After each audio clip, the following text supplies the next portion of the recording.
but there had been declarations of independence, many of them modeled directly on the American version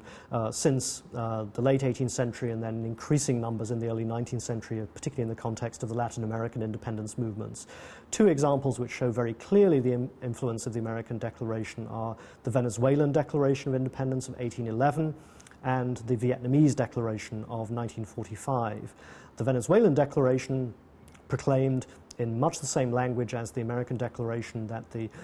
Venezuelan states, or former colonies from the Spanish Empire, were now free and independent states, that its authors too pledged their sacred honor to the cause of their independence. They too had a list of grievances modeled after the American Declaration, and indeed they proclaimed their declaration on the 5th of July 1811, just having missed by one day the anniversary of the American Declaration on the 4th of July. Running forward in time to 1945, the immediate aftermath of the Second World War, the beginning of the breakup of the French Empire in Southeast Asia, Ho Chi Minh, the leader of the Vietnamese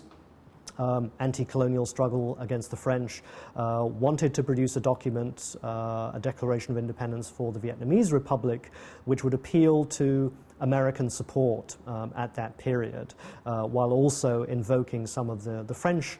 declarations of rights from the French Revolution as a means of attacking the French Empire. And so his declaration that he authored for Vietnam begins first with a quotation from the French Declaration of Rights of the Man and the Citizen, and then a declaration from the American Declaration of Independence. And indeed, to be quite sure that he was quoting the Declaration of Independence, the American Declaration, correctly in his Vietnamese declaration, he asked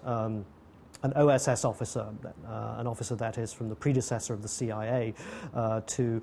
help him with the translation to make sure he got the American document correctly cited in the Vietnamese declaration. And so those are just two examples among a great many which draw on the language of the declaration for future declarations. But what's most remarkable, I think, in looking at the whole range of declarations of independence through world history since 1776 is how rare it is for them to quote from the second paragraph of the Declaration, how rare that is for them to build into their declarations of independence a statement of the self-evident truths which the American Declaration had put forward. What all of these later declarations proclaim